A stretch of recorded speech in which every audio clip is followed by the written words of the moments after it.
Wendy Griffith.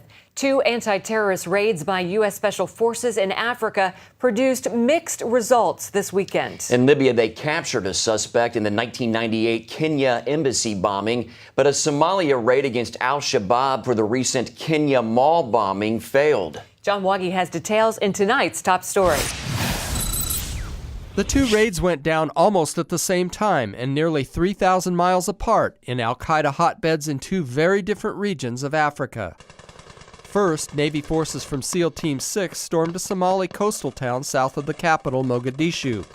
The target was an operative from al-Shabaab, affiliated with al-Qaeda. He's Abdul Qadir Muhammad Abdul Qadir, wanted for planning attacks on Western interests. The U.S. was concerned he could be orchestrating another brutal attack, such as the one that killed nearly 70 people and wounded nearly 200 others at a Kenyan mall last month. Although details are sketchy, it appears the SEALs were unharmed but ended the attack after a fierce firefight without getting their man. They wanted to make sure that there were not a lot of civilian casualties. They wanted to make sure that there was not collateral damage. American forces had more success a few hours later in Libya, capturing the architect of two U.S. embassy bombings 15 years ago in Kenya and Tanzania. The U.S. had indicted and offered a $5 million reward for Abu Anas al-Libi.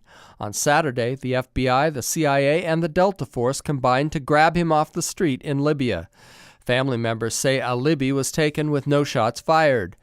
His capture prompted a warning from Secretary of State John Kerry. The United States of America will never stop in its effort to hold those accountable who conduct acts of terror, and those members of al-Qaeda and other terrorist organizations literally can run, but they can't hide. Al-Libi spent time with Osama bin Laden, which gives officials hope they can glean important intelligence information about al-Qaeda. I think there's a lot he can say, and I think there's a lot of gaps he can fill.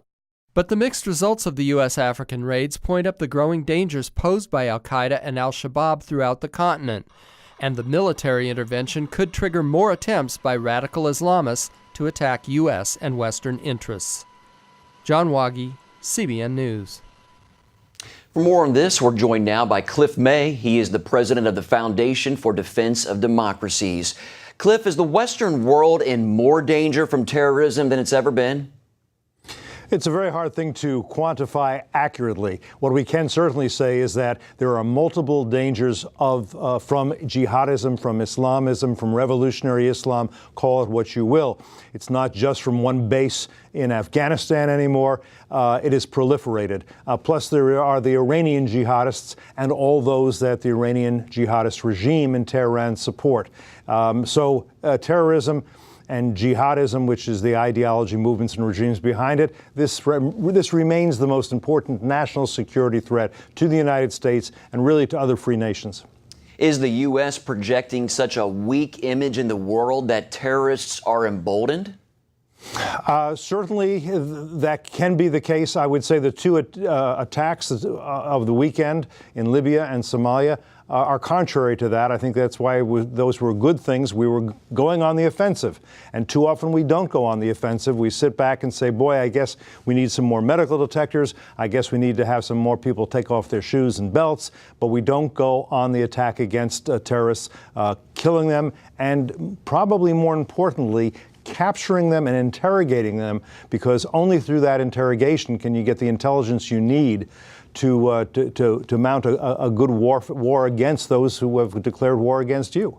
Talk a little bit more about those attacks when the U.S. went on the offensive. What is your take on the mixed results of the terror raids over the weekend, and what message does that send to al-Qaeda and others? Well, look, these guys are very capable. This is not a simple thing. We're not, every time we do a raid, I would like to think it's going to be totally successful, but that's not the case. The U.S. took no casualties. We had nobody killed, nobody wounded. In Libya, we got the target. That's a great success. In Somalia, the resistance against our attacks was more formidable than probably had been expected. and there was also the fear of injuring civilians. We don't like to do that. Our enemies love to do that. So you go into battle, you don't know exactly how it's going to come out, but I think the important thing is to go into battle. And I think it's very important that the terrorists out there understand that we are coming for them. We're not just simply trying to protect ourselves and trying to strike back after they hit us. We are going to affirmatively and aggressively go out and find them where they work, where they plan, where they collude against us. They should never feel that they can be comfortable. They should always know that at any moment we can be bursting in through the doorway. That way they can't put together sophisticated plots. So again, I'm encouraged, even though one of the two assaults of the weekend was not entirely a mission accomplished. All right, Cliff May, the president of the Foundation for Defense of Democracies. Thanks, Cliff. Thank you.